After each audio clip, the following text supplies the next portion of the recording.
welcome into the Week 10 edition of one of the most accurate DFS shows in the industry.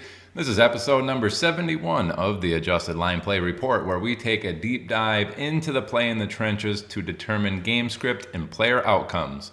The show is presented by Zilla Fantasy Elite.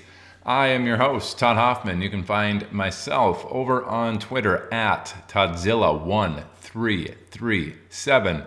And you can find Zilla Fantasy Elite over on Twitter at Zilla Fantasy. All right, folks, we're going to get into it. We're going to start with the Germany game. We got one in Germany starting early, so pay attention to that on Sunday morning. And then we'll get into the main slate, including that Sunday night game, just for FanDuel purposes. And we'll get to the Monday night game, and that will be it. I'm going to try to get through this a little bit quicker tonight. Been a crazy, hectic week for myself. And might be a little bit abbreviated here. I am dog sitting, so please excuse any sharp, yappy barks that you might hear throughout. I'm not going to bother editing any of those out when that happens, so keep that in mind. Anyway, I'm going to go over the matchups here, and might not be super in-depth per game here, but do want to at least get it to you guys so you can go out there and have some success in your DFS lineups, setting those start sit decisions in your leagues to take your friends' money, or if you're a high stakes roller, win that money against those competitors there, or place those prop bets. That's what we're here for, to give you that info and hopefully win you some money. All right, Germany game. This is an island game matchup. Vegas game total 40.5. That's really low. I always consider the kickers and defenses or multiples of them if it's going to be in the 40s or lower. The crazy thing about such the low game total, it is a 6.5 point favorite for the New York Giants of all teams. Terrible team, but they're still 6.5 point favorites on this particular matchup. So Giants 23.5, team implied total Carolina at 17. Getting into the Giants side, looking like the pass game should be very good. Carolina 31 across the board. Giants kind of below average, but a lot more time probably than they're used to throw the ball. They're probably going to be a lot more explosive than you'd otherwise think. I think Slayton has been ruled out of this matchup, so I'd expect Neighbors to be super successful here. If they got time, Theo Johnson has been getting involved lately. I think he could be good. And then the run game, Carolina we see is even worse on defense there, 32nd and 32nd against the run. So run blocking is number 22 and 14 for the Giants, similar to that pass game. I'd expect Tyrone Tracy to be very heavily involved here and be very, very good against this Carolina team. So already looking like the New York Giants offense is actually going to be pretty good against Carolina. They might be over that team implied total of 23.5 points, so keep that in mind. Carolina side, you will need to get at least one player in your island game matchups for Carolina. Their offensive pass protection, number 8. Giants very good at getting sacks at number 1. So the Giants defense looks like it might get home here, take some sacks. We didn't have Bryce Young, turnover prone prior to this season, so keep an eye on that too. But Carolina 31 on their pass DVOA is not very good, but the Giants 24th, so the Carolina Panthers might be better than they otherwise have been in that department on offense in this particular matchup. And then the run blocking side actually for Carolina, number 4 and the Giants number 15 at stopping the run. That's pretty big benefit there for Carolina's offense, but then the DVOA is a little bit closer, 25 for Carolina, 20 for the Giants.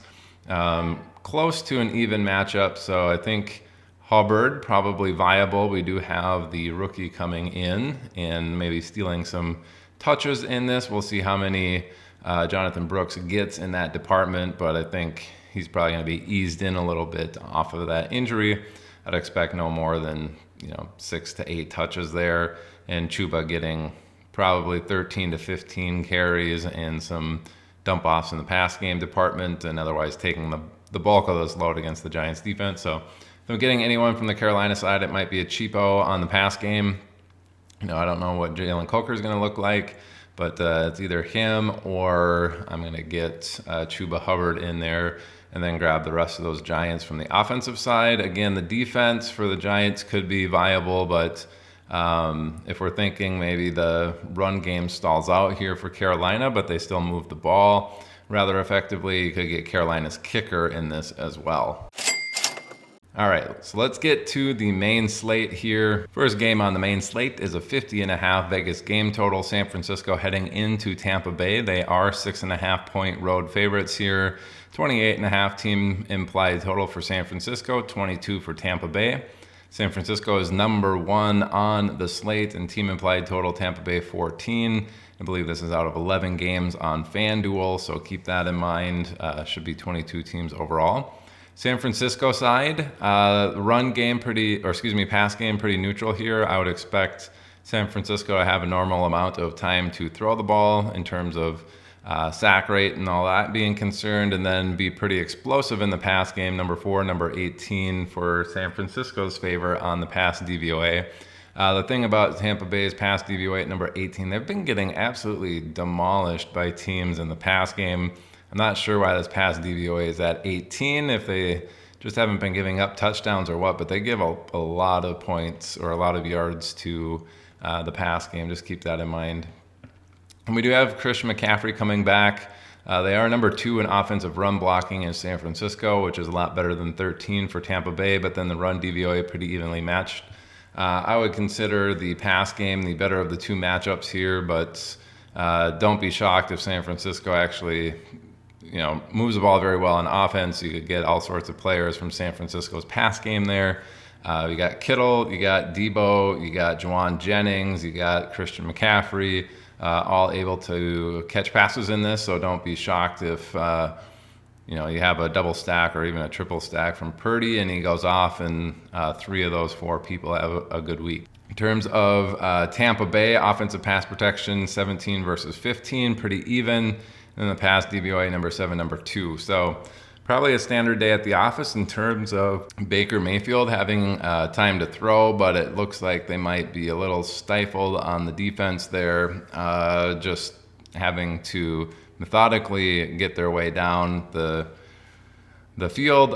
Cade Otton's been the biggest beneficiary recently, and he's probably going to benefit from this in terms of they just seem to have the connection, and I don't think the wide receivers are going to be able to get open very well in this.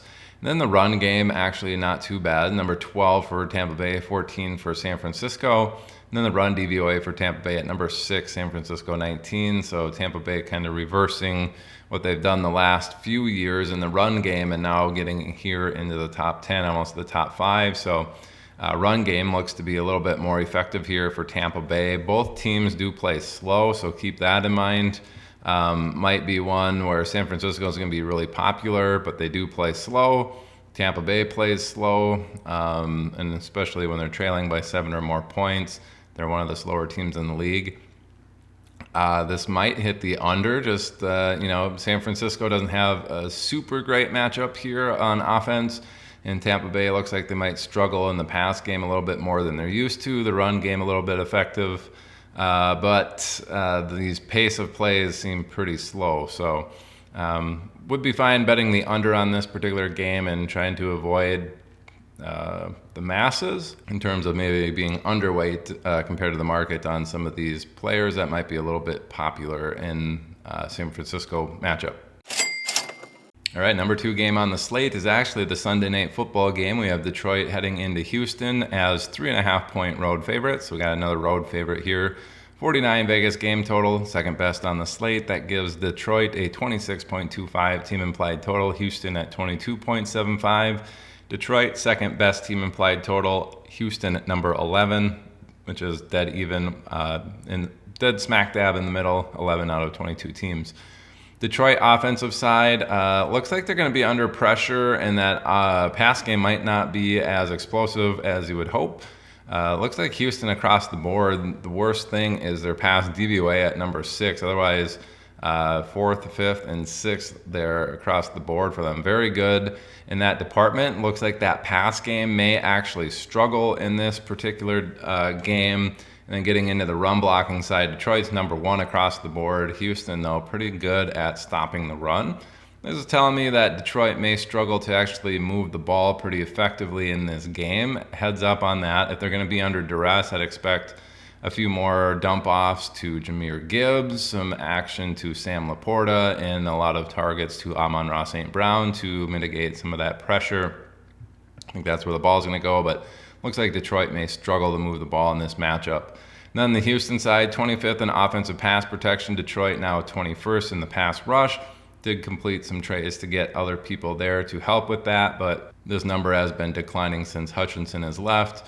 And then the pass DVOA, though, Detroit number 3, Houston number 21. Looking like Detroit should be able to handle their own against Houston's pass game here.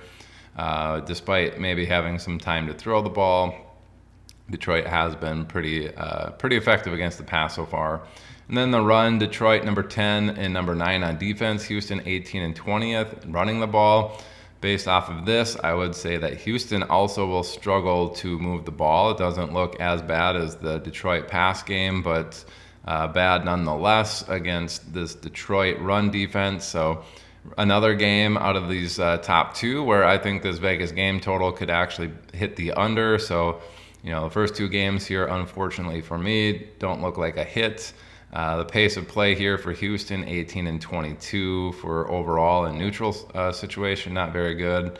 Detroit, 29th overall, but that's because they lead a lot. And then 15th in neutral situation. So just barely, they're barely average there with their neutral situation. So two teams, not particularly fast, but also not super slow. And the way that these are lining up, I think this might hit the under as well. So keep that in mind. We do have... Sounds like Nico Collins probably makes his comeback here for Houston, which could boost this pass DVOA a little bit and make that matchup a little bit better. But just beware. I think this is going to be a popular game. You're going to get a lot of people probably flooding to this. It's in a dome. They think these two offenses are good and going to be able to score, but it looks like they... I wouldn't be shocked to see this game end up being like a, 16 to 20, 16 to 17, something like that. There's going to be a lot of field goals in a game like this, so these kickers are both super viable this week as well. And we had a couple of games tied for the third best matchup on the main slate here at 46.5 for their Vegas game total. That's an all right game total, but starting to dip down there even as the third best. So here we have the Jets as 1.5 point road favorite. So we have another road favorite here that gives them a 24 team implied total, Arizona 22.5. This betting line has moved significantly as long as I had my information in there accurately on Tuesday. I believe Arizona was favored by 1 point on Tuesday morning or Tuesday evening when I first made this particular stuff and posted it to Twitter. We now see the Jets as 1.5 point favorites at Arizona. I'm not entirely sure what the reasoning is for that. I don't think there was any major injuries or anything announced, so kind of weird, but just the betting market moving the lines if I put my stuff in accurately. So Jets, 8th best team implied total, Arizona 12th best here. Getting into the Jets side, looking like they're not going to get sacked or maybe not even pressured. Arizona 20th in defensive pass rush, so expect them to be all right in terms of having time to throw. And then this Arizona defense, 25th, that is red. The Jets, I think they're improving here in this pass DVOA. Last few weeks has gotten better, so this pass game may look better than they otherwise have for most of the season. So expect Garrett Wilson, Aaron Rodgers, and company to have a pretty solid matchup here. Devontae Adams likely having a good game as well. And then in the run game, the Jets 26th and 29th, one of the worst teams running the ball this season, despite having two really good running backs. Kind of interesting there. And then Arizona 17th and 11th in stopping the run. That is in the favor of Arizona. I would expect the run game to struggle a little bit in this matchup, and the Jets rely heavily on that pass game. On the Arizona side, pretty good matchup here. So Jets number 3 in pass rush, Arizona 5th in pass protection. They might find themselves under a little bit of pressure. Kyler obviously probably going to scramble a little bit more if he is under pressure, but that could lead to some sacks and turnovers, and them needing to get the ball out a little bit quicker, which is going to be good for the tight end, McBride.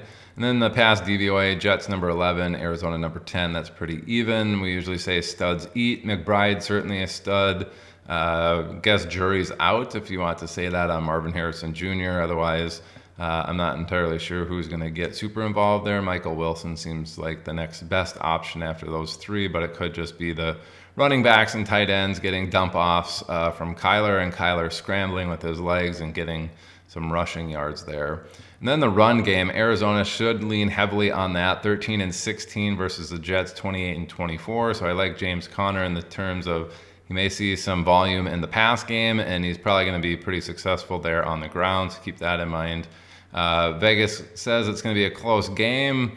I don't see anything terribly wrong about that. It looks like Arizona may struggle passing the ball, or kind of a suds eat scenario, and be good running the ball, and then the Jets a little bit better passing and struggling running the ball. So Jets kicker could also be viable in a game like this where the run game struggles, but the pass game looks like it's going to be okay. So but yeah, interesting. 3 games here, 3 road favorites, and ones where it doesn't look particularly great for any of the offenses to do super well.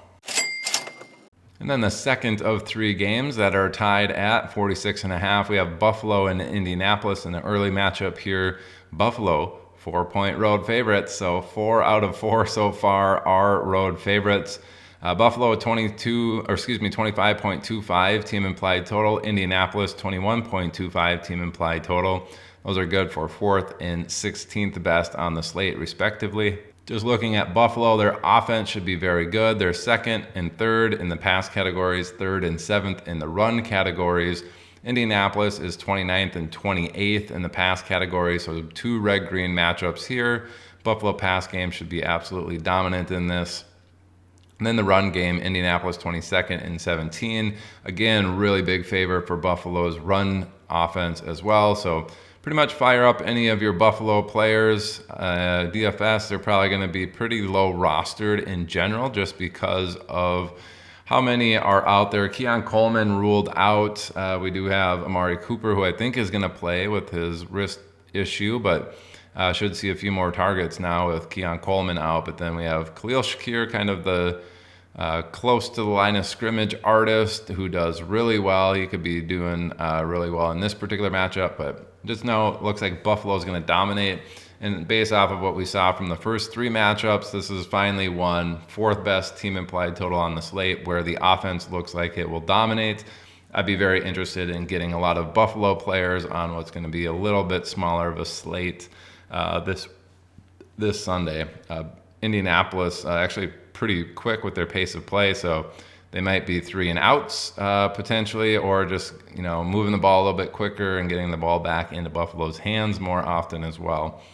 On the Indianapolis side, number 9 in pass protection, Buffalo 19th in pass rush, so they should have time to throw the ball with Flacco. Indy 20th in pass DVOA, but keep in mind that contained a lot of Anthony Richardson attempts. And then Buffalo 15th in the pass DVOA, probably what I consider a more even matchup. Josh Downs, I think, is at 9 targets minimum in every single Joe Flacco start. So expect him to have a really good game. We did get Pittman ruled out this Friday evening. So Downs looks like he is in a juicy scenario there to receive maybe upwards of 15 targets. In consideration for you, though, those of you who play cash, especially if Buffalo's putting up points.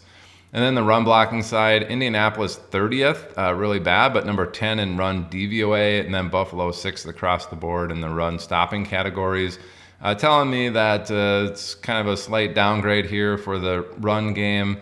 Looking like the pass game is going to be the better of the 2 options here for Indy, but then kind of a studs eat scenario in terms of run DVOA, and I think we do have a really good run player there in Jonathan Taylor. The Buffalo defense is actually giving up a ton of points to the running back, but it's via the air, which is kind of surprising. They give up like 7 or 8 targets a game to the running back position, so we could see Jonathan Taylor.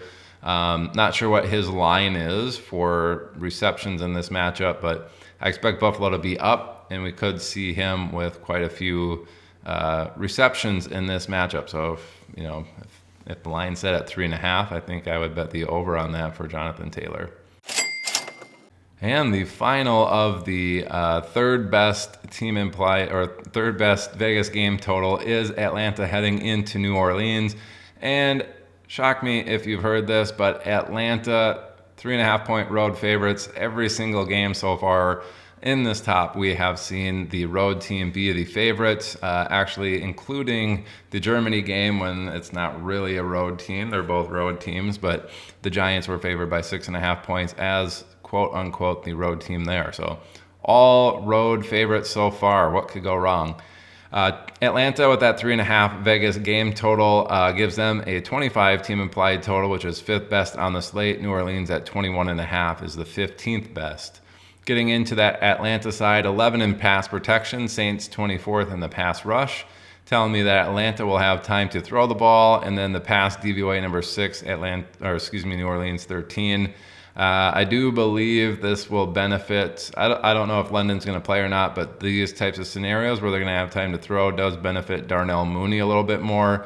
And I think it benefits Pitts a little bit more too, because I don't think he's necessarily that good at getting open. He's got a little bit longer route trees, but I do see when he has success, it's a little bit further down the field against some weaker, linebackers or safeties that he's just bigger and faster than. So keep that in mind.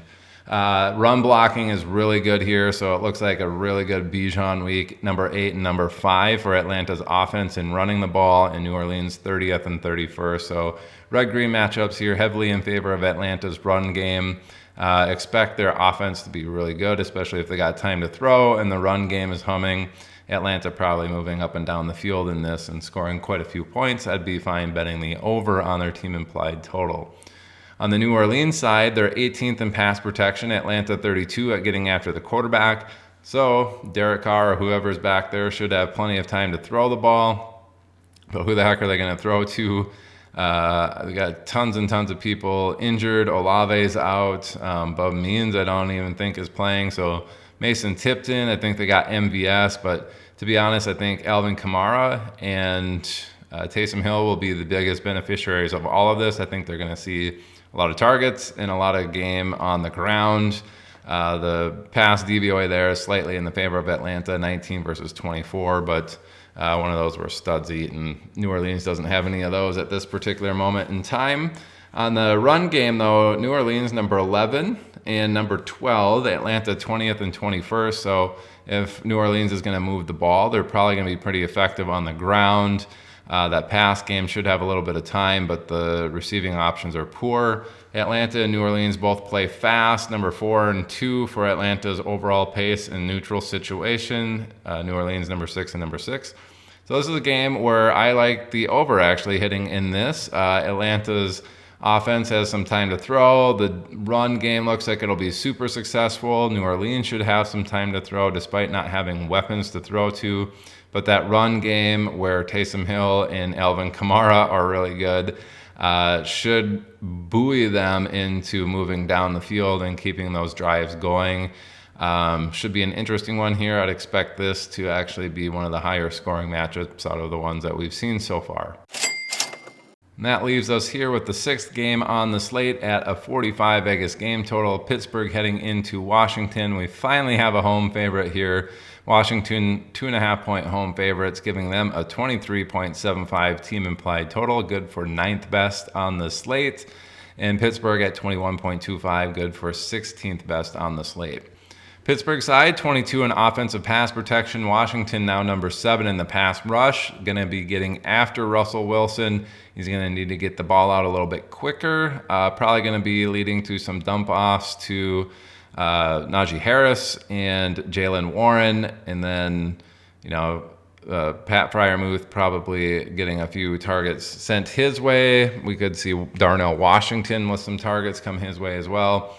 Probably not as good for somebody like Mike Williams, who is new to the team, or George Pickens, but does seem like they try to force stuff to Pickens every now and then, and Russ does like to throw that ball. So we could see Pickens with 2 or 3 attempts just to get him some stuff downfield, and he is very good at doing that. So he could get there even with, 3 or 4 targets and catching, 2 to 3 of those for 60 yards. Who knows? The run game, though, for Pittsburgh, number 16 and 19, Washington 29th and 26th. And if Pittsburgh's going to be successful here on offense, it's probably going to be moving it through the ground game here against Washington. Should see Najee there with some decent volume, be somewhat successful there. And if Jaylen Warren gets his attempts, he should be pretty successful there as well. So all in all, should be okay for Pittsburgh, just not a super great game overall. And then the Washington side, number 6 and number 2 in the pass categories. Pittsburgh 18th and 10th in the defensive pass DVOA. So 18th and 10th there in the pass. So it's indicative that Washington might not take sacks. Pittsburgh's adjusted sack rate's at 18th, despite having TJ Watt there and him being a major disruptor. It doesn't seem like they're getting home on a lot of sacks in general as a team. That 10 versus 2 DVOA. Kind of indicative here that Washington may have some time to throw, but they're going to have to be a little bit more methodical about moving it down the field. They might not be as explosive as they're used to, which could just mean a little bit more targets going to Zach Ertz, a few more targets now going to Eckler that Brian Robinson has been left out, and then probably getting Noah Brown quite a few targets. I think he's a sneaky DFS play this week, Noah Brown. Based off of this matchup. And then the run game, Pittsburgh number 3 and 7 in stopping the run, Washington number 9 and number 8. Last time we saw that Brian Robinson was out, we did see Eckler handle a decent workload, but it's only like 47% of the run game, and they got other people involved on the ground, so he wasn't taking over a bell cow role. Pittsburgh, pace of play, 19 and 21st, Washington 25th and 17th. Just with the way that these offenses look like they're going to be, I would expect this game to hit a little bit lower than what Vegas is saying here. They play a little bit slower. Offenses might struggle against these defenses a little bit, and probably going to drag this game into the mud a tiny bit. And seventh best Vegas game total here. A late game, Philly heading into Dallas, and once again we have a road favorite here. Philadelphia 7.5 point road favorites, giving them a 25.5 team implied total, third best on the slate. Dallas 18 team implied total, 18th best one on the slate of 22. On the Philadelphia side, 29th in offensive pass protection, Dallas 22nd in the pass rush. Philly been taking some sacks, but Dallas's defense, they're not particularly adept at getting after the quarterback, so maybe a little bit more time than we're used to for Jalen Hurts. And then the pass DVOA, 17th for Philly, 29th for Dallas's defense, absolutely getting smoked. Been bad news there for Mike Zimmer in Dallas in the pass game and the run game, but this is telling me that they should be all right throwing the ball. We do have all healthy options this game. Devonta Smith, A.J. Brown, and Dallas Goedert all off of the injury report heading into Saturday. So good news there for Jalen Hurts and the Philadelphia offense. The run blocking for Philly, 21st and 4th in the run DVOA. As I mentioned, Dallas really poor in that regard, 31st and 29th. So expect them to be able to run all over Dallas, especially if they're up big. Saquon Barkley could have a massive game in this particular matchup, and especially if you think Dallas is actually going to be applying pressure to Philly, we could see some dump-offs to him as well. And, maybe the play of the century there with the backwards hurdle, pretty impressive. He is quite the athlete. On the Dallas side, we should have a Cooper Rush-led offense here. Dak is out. Dallas's offensive pass protection 14, Philly number 10 and number 9 in the pass categories on defense, so very good against the pass. Dallas 23rd in offensive pass DVOA. Not looking like a very good game here for Cooper Rush. Keeping an eye out on that, but probably going to have to get a lot of volume here to keep up with Philadelphia's offense, who looks like they could be pretty solid this week. And then the run game, Dallas 17, Philly 24th, and Dallas 26 in the run DVOA, Philadelphia 13, kind of in the inverse of each other. In those, I get a little bit confused of how that game shakes out, but I think we know from Dallas's side, they're not very good in the run game. Rico Dowdle been the only thing fantasy-wise keeping anybody afloat. I think they struggle otherwise in this category, and I think it's going to be really bad for Dallas here. Even though they have an 18 for a team implied total, Based off of this, I think they're just going to struggle. The run game we know is terrible, and they don't have anybody, and then that pass game doesn't look like it's particularly great matchup. I think they score less than 18 in this. Eighth best game on the slate, we have Minnesota heading into Jacksonville, and surprise, surprise, we have another road favorite here. Minnesota 7-point road favorites, giving them a 25 team implied total, fifth best on the slate.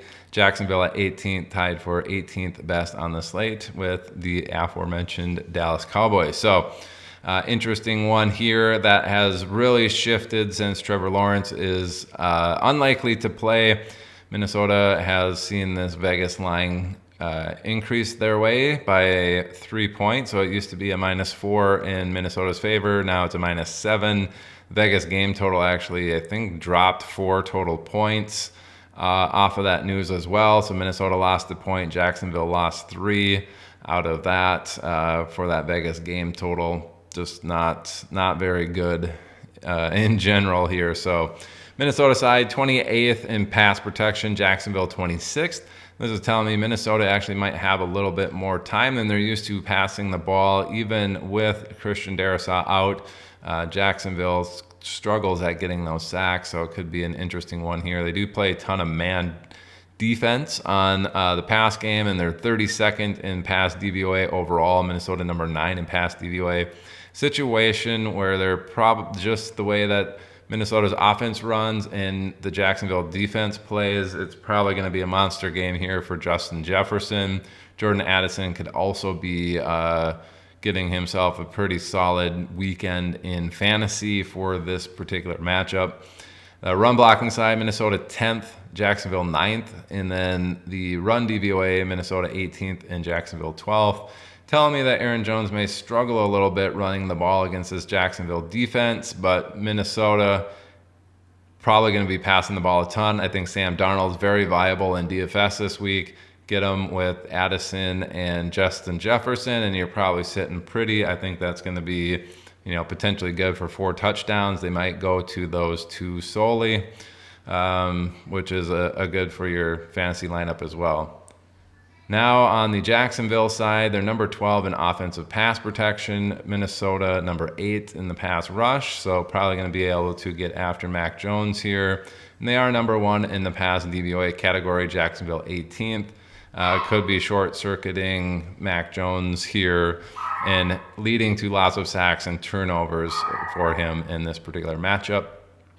And then on the run blocking side, excuse the yapping, as I had mentioned, Minnesota number 12 in stopping the run, Jacksonville 7th in run blocking, but Minnesota number 1 in run DVOA, Jacksonville 13. Again, kind of a flip-flop between the two sides there on the running, but Jacksonville probably just going to struggle overall on offense here.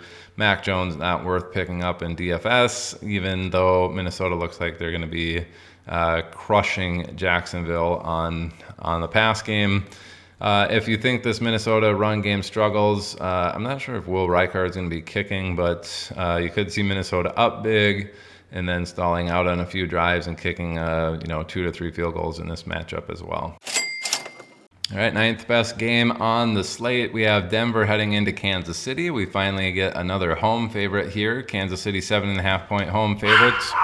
Kansas City with the 7th best team implied total at 24.5. Denver with the 20th team implied total at 17 points.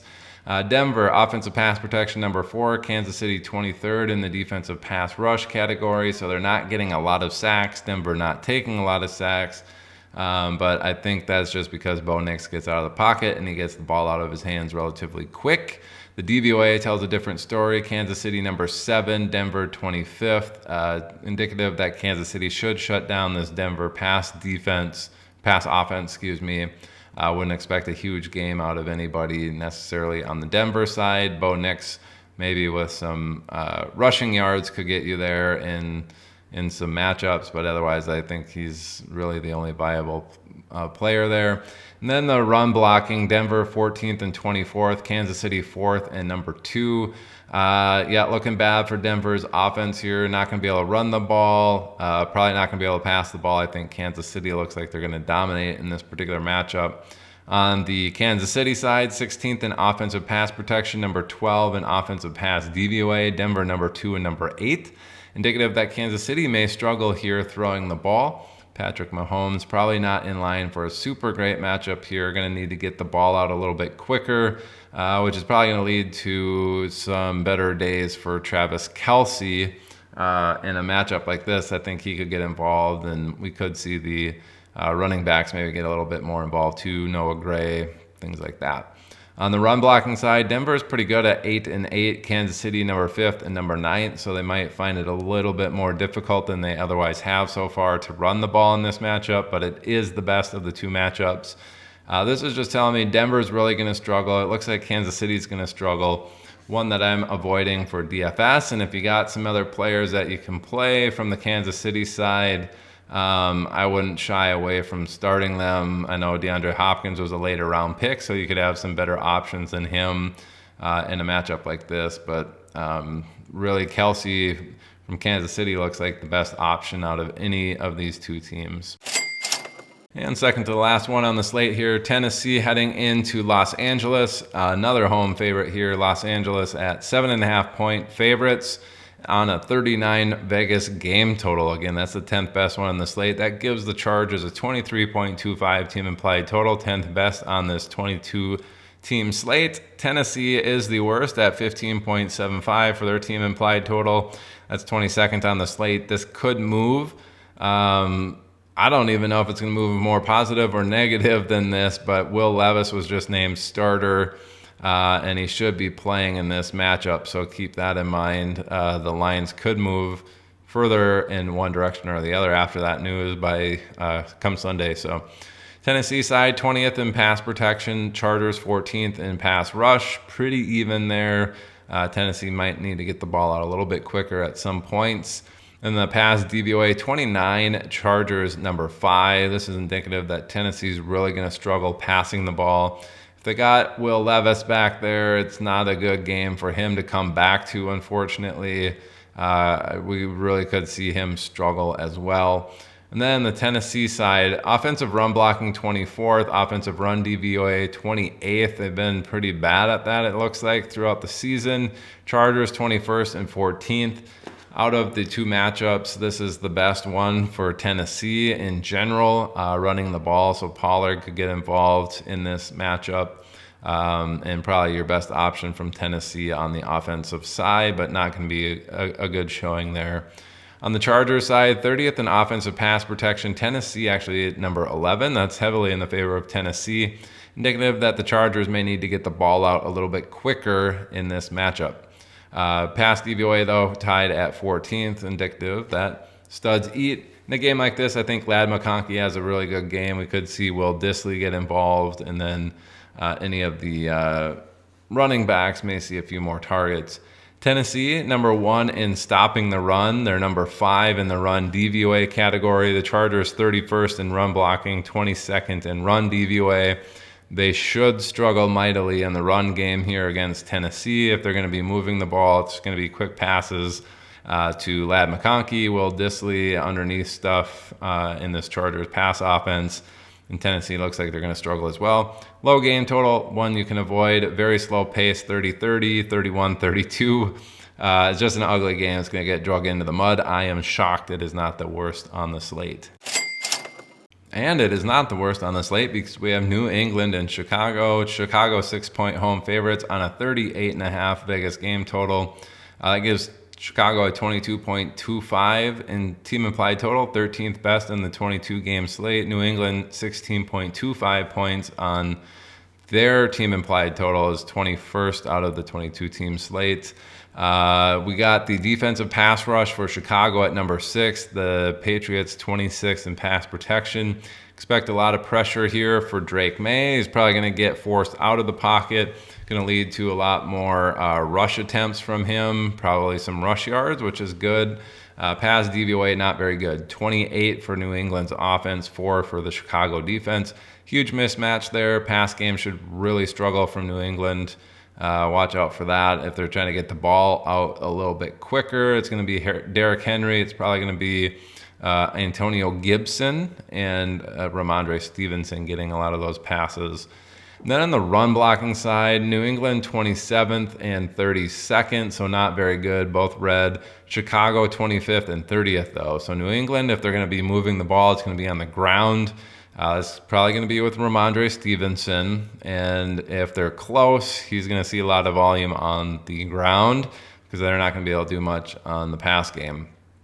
Chicago side, 31st in pass protection, 26th in pass DVOA, pretty poor. New England, though, 27th and 30th. They are red across the board on both offense and defense. So this is telling me that Chicago should otherwise have some time to throw the ball compared to what they're used to. They may be a little bit better in this pass game department. And that's really the only time that we've ever seen Caleb Williams be good this season is when he's played these bottom 5 pass defenses. This could be one of those scenarios where Caleb Williams has a good game and we see those pass catchers be a triple threat in this particular matchup. Chicago's run game also looks like it could be better than usual. 25th in run blocking, 21st in run DVOA, and are not very good, but New England 27th and 28th. So DeAndre Swift could be getting involved here. Both teams play relatively quick. Chicago 5th and 4th in overall pace of play and neutral situation. And then New England, number 9 in overall pace of play, 16th when it's neutral situation. They're just kind of flat across the board. So this one may end up being a little bit more offense, especially on the Chicago side. But if they keep it close, Ramondre Stevenson, I think, has a big game. Otherwise, I think Chicago could put up some points in a matchup like this that they're favored in. And last but not least matchup here, Monday Night Football, Miami heading into Los Angeles. The Rams are a 1-point home favorites, a very healthy 50.5 Vegas game total for this island game matchup. That's the Rams at 25.75 for their team implied total, Miami 24.75. On the Miami offensive side, it looks like the run game is going to be the better of the two matchups, but the pass game, 24th in pass protection for Miami, 9th in the Rams pass rush. They have been really good at getting after the quarterback, getting sacks. I'd expect that to continue in this particular matchup. Not good for Tua's mental health maybe, or his brain health, so keep an eye out on that. But in terms of pass DVOA, the Rams have been giving it up a ton in the pass game. We could see Miami exploit that with some quicker passes to Tyreek Hill, to Jonnu Smith, to Jalen Waddle, to the running back, Achane. I'd expect that to continue in this matchup. All 4 of those guys certainly worth a look in the island game matchup to get in there. You're not going to be able to fit all of them in, but keep an eye out for them having pretty solid weeks. And then the run game, 23rd run blocking, 17th in run DVOA for Miami. Very close to that, Rams 23rd and 22nd. So Achane, I think, based off of this, looks like he's going to be the best one. You're probably going to see him with quite a few targets in this matchup and be very good on the ground. He's probably the Miami player who scores the most amount of fantasy points here, unless Tyreek Hill is absolutely blasting it in the pass game. On the Rams side, 13th in pass protection, 13th in pass DVOA. Miami have been very bad in that, red at 28th and 27th. So expect Matt Stafford to be able to pass the ball. We should see Cooper Kupp and his maybe new favorite target over there, Puka Nacua, have a pretty solid game. In that department, I'd expect those 3 to be in lockstep, just moving the ball down the field. And then the run game, pretty even there for the run blocking side. Rams 20th, Miami 18, but then the run DVOA pretty heavily in the favor of the Rams, 15 versus 27. This is telling me I think Rams can be able to pass the ball pretty effectively. The run game should also be fairly effective. Similar to Miami, where they're going to need to get out some quicker passes, but the pass game should otherwise be pretty good. And then I think Achane in a studs eat scenario is going to have a pretty good game there. And then Rams should be able to move the ball up and down the field. I don't hate the over in this. It's going to be a little less obvious in the Ravens and Bengals game that we saw earlier on Thursday. But I do like the odds of both of these teams doing well on offense. Does look like Vegas predicting it to be close. I think the same thing here. So should be a good Monday Night Football game. Lots of players to choose from. It's going to be very difficult to figure out which cheap players you're going to want on this matchup, as it does seem like the offenses are going to score a lot of points. So look for those cheap matchups. Could be Demarcus Robinson. It could be one of these Miami running backs like a Mostert if he's super cheap, or Jonnu Smith. You're going to need one of those guys in your lineup to perform for you. So keep that in mind. Try to keep it short and sweet on this adjusted line play report this week. Again, I got a lot of stuff going on this week. Very tired. Just need to get this out for you. Try to make it quick and hopefully informative, and hopefully get you in and on your way to winning some money this week, because that's what we're all about here. Keeping it free, keeping it real for you guys, and giving you this info, so hopefully you can go out there and win some money based off of it. Thanks for watching. Peace.